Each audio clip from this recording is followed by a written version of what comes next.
Nous avons parlé de la taxe poulailler, nous avons parlé de la pénurie d'œufs aux USA et nous avons parlé de la future pénurie d'œufs en France et en Europe. Mais d'où vient-elle? Qu'est-ce qui a provoqué cette pénurie d'œufs? Eh bien, je vous avais dit que j'avais la réponse à cette question, et la réponse c'est les écologistes, les partis animalistes, et toutes ces associations-là de protection de l'environnement ou du bien-être animal, etc., etc. Pourquoi? Parce qu'il faut pas laisser les poupoules dans des cages. Non, ils sont pas bien. Ils sont malheureuses, après, elles font des dépressions. Ouais, si les poules, elles sont comme ça, après, il faut qu'elles aient avoir un pied, puis après, elles vont pas bien. Mais, du coup, pour l'Ukraine qui nous importe des poulets aux OGM et des œufs dopés à on ne sait quoi, non, ça c'est bon. Non, eux ils ont le droit, oui. Eux ils ont le droit de produire des poules en cage, en batterie. Oui, ça va. Non, ceux qui doivent crever, c'est les agriculteurs français. Aucun autre, enfin européen. Les autres, ça va. Ouais. Alors, on va voir ça. Alors attends, déjà, je vais vous montrer un truc. Tac. On va pas le lire ce truc-là, mais sache que sur le site de l'Assemblée nationale, tu peux aller voir cette question-là. Question écrite 5045, interdiction de l'élevage à l'échelle européenne, de l'élevage en cage à l'échelle européenne. Donc tu verras que ça vient bien de l'Union européenne, et tu verras ce qui est dit dans ce petit article. Poules pondeuses en cage, quel devenir des bâtiments d'ici 2030 selon les éleveurs? Selon une enquête menée par l'Itavi durant l'été 2024, commanditée par l'interprofessionnel de l'œuf, la CNPO, environ 7 millions d'emplacements de poules pondeuses logées en cage devraient être reconvertis en code sol ou plein air d'ici 2030. Alors pourquoi on parle de code sol ou plein air? C'est en fait le code d'éleveur que tu as. C'est-à-dire qu'ils vont faire disparaître le code élevage en batterie, et donc tu te reconvertis soit en plein air, soit au sol. C'est-à-dire dans un bâtiment, mais au sol. Alors, après t'as le code fermier, et je crois qu'il y a le code bio aussi, je dis pas de conneries. Alors là, tu as 7 millions d'emplacements de poules. 7 millions de poules! 7 millions d'œufs par jour. Voilà d'où vient ta pénurie. Ça fait quand même quelques millions d'œufs par semaine. Environ 3 millions de places perdues d'ici 2030, évolution estimée. Des emplacements de poules pondeuses en code 3. Voilà, ça c'est les codes des éleveurs. Donc en rouge, qu'est-ce qu'on a? Les emplacements arrêtés. En gris foncé, les emplacements cédés. Moins d'1 million d'emplacements cédés d'ici 2030. Et les emplacements arrêtés, c'est 1 million. Emplacement en code 2 ou 1. Environ 7 millions d'emplacements code 2 supplémentaires en 2030. Oui, mais c'est 7 millions de trucs en cage qu'il faut transitionner maintenant. Et en gris clair, code 3, entre 3,5 et 4 millions d'emplacements, code 3 maintenu en 2030. Graphique. Environ 3 millions de places perdues. 3 millions de places perdues, c'est-à-dire qu'on en perd. On en perd, quoi qu'il arrive. 3 millions. De places perdues d'ici 2030, évolution estimée, des emplacements de poules pondeuses en code 3 de 2024 à 2030, en 6 ans. Entre transformation en code 1 ou 2, arrêt de l'élevage, cession ou maintien en code 3, les stratégies envisagées par les producteurs de poules pondeuses concernant leurs bâtiments en cage à l'horizon 2030 sont diverses. C'est ce qui ressort d'une enquête menée par Itavi durant l'été 2024, commandité par l'interprofession CNPO. Est-ce qu'on lit ça? La filière œuf se prépare à la fin de la cage. On peut peut-être l'ouvrir, mais ça va pas nous apprendre grand chose de plus. Les réponses obtenues totalisent 9,1 millions de places de pondeuses, soit un échantillon représentatif du parc français de 14 millions de poules pondeuses en cage sur environ 220 ateliers. 2/3 des répondants ont un site de 30 000 à 100 000 poules, les ateliers de moins de 30 000 places et de plus de 100 000 places. 450, c'est un peu compliqué là. 450 000 places pour les plus gros sites, représentant respectivement 14,5 et 25% de l'échantillon. Le parc est d'âge plutôt avancé, bâtiment repris depuis 17 ans en moyenne, un quart est détenu par des éleveurs de plus de 55 ans, ce qui veut dire que d'ici 2030, ils devraient presque être à la retraite. Plus de 55 ans, oui, donc peut-être même à la retraite. Avec peu de repreneurs identifiés, voilà, donc cessation d'activité. Analyse Aymeric Lelay de Itavi. À partir des projections des producteurs en cage, l'Institut technique a évalué entre 2,5 et 3 millions le nombre d'emplacements perdus d'ici 2030 sur les 14 millions estimés à l'été 2024. Donc on perd 3 millions d'emplacements.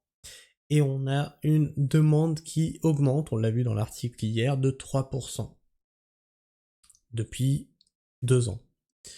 Donc d'ici 2030, la demande pourrait encore augmenter et on a de moins en moins de poules. Ça va être génial. Cette perte est liée d'une part à l'arrêt des bâtiments, 1 million de places en rouge dans le graphique, et d'autre part à la baisse de capacité d'environ 20% des bâtiments reconvertis en code 1 ou 2. Oui, parce que quand tu fais des poules en cage, tu avais une réglementation qui te permettait, alors je dis pas que c'est bien, mais de mettre une poule sur un format A4, quoi, sur une feuille A4. Donc c'était vraiment très condensé, ça permettait une production maximum. Quand tu vas aller sur de la poule au sol, les conditions changent, tu as besoin de plus d'espace. Et alors en plein air, c'est encore plus. Je crois que c'est 4 mètres carrés par poule en plein air. Moins d'1 million de places seraient cédées en orange, un chiffre probablement sous-estimé selon l'économiste, en comptant environ 7 millions d'emplacements convertis en code sol ou plein air en bleu. Il resterait 3,5 à 4 millions de places en cage à l'échéance 2030 en gris. Bon, on va aller voir comment il se prépare à la fin de la cage. Donc tu vois, ça, c'est des poules en cage. Tu vois que c'est très serré. Alors on peut comprendre que certains amoureux de la nature s'en émeuvent. C'est pas un truc que je soutiens. C'est pas un élevage que je soutiens. Je suis totalement sur une autre façon d'élever mes poules. D'ailleurs, moi je prends des poules de réforme, je leur offre une retraite. Elles mourront de leur belle mort, elles seront pas mangées. Et elles sont là pour produire des œufs jusqu'à la fin, puis quand elles produiront moins, c'est tout, elles mourront de leur belle mort. Moi je leur offre une retraite à des poules qui ont peut-être vécu ça, tu vois. Donc c'est pas un truc que je soutiens, mais dans le même temps, il y a une demande d'œufs qu'il faut satisfaire. Comment on fait ? Je vous pose la question. La transition vers l'élevage hors cage doit se poursuivre à un rythme maîtrisé pour répondre aux engagements de la grande distribution, tout en évitant une pénurie d'œufs durant l'année charnière de 2026. On est déjà en train de la voir, la pénurie d'œufs. Depuis 2017, la filière poule pondeuse a entamé une transition très rapide des élevages de poules en cage vers des modes alternatifs pour répondre aux engagements de la grande distribution et de nombreux opérateurs d'arrêter de commercialiser des œufs en code 3 d'ici fin 2025. Cette transition s'est toutefois ralentie depuis 2023. L'an dernier, 25% du cheptel national de poules pondeuses était bien encore logé en cage aménagée. Cette proportion a diminué de seulement 0,7 points en 2024, contre une baisse de plus de 5 points durant les 2 précédentes années. 2 raisons principales à ce coup de frein. Des prix de matériaux et de construction élevés depuis l'inflation et une conjoncture commerciale très favorable permettant une bonne valorisation des œufs de code 3, tous deux retardant les décisions d'investissement. 15 milliards d'œufs ont été produits l'an dernier. 15 milliards. Voilà. Un petit peu d'œufs, quoi. C'est une sacrée omelette. Hein. L'an dernier, tous codes confondus. Et tous ont été vendus. Confirme Yves-Marie Baudet, président du Comité national pour la promotion de l'œuf, la CNPO. L'interprofession ne peut pas se prononcer sur une échéance d'arrêt total de la cage, chaque producteur étant libre de ses choix. Elle s'est toutefois fixé un cap à atteindre au moins 90% de poules hors cage d'ici 2030, a-t-il expliqué en décembre dernier à la table ronde organisée lors de la journée des pondeuses de Itavi. 2026 sera une année charnière. Pour mieux mesurer le rythme de la transition vers la sortie de la cage, l'Itavi a interrogé les producteurs de poules pondeuses en cage sur le devenir de leur bâtiment à l'horizon 2030, entre l'arrêt, transformation ou reprise, voire encadré. Concrètement, sur les 14 millions d'emplacements de poules pondeuses actuellement en cage, 4 millions seraient maintenus en cage à échéance 2030 et 3 millions seraient transformés en code 2 d'ici 2026. Il resterait 7 millions à convertir entre 2027 et 2030. C'est l'équivalent de 140 élevages de 50 000 poules, soit 35 élevages à rénover chaque année entre 2027 et 2030. 35 élevages à rénover de A à Z en une année. Il y a intérêt à avoir les moyens. La tendance à la conversion devrait se poursuivre de manière soutenue jusqu'en 2026, grâce aux projets déjà engagés.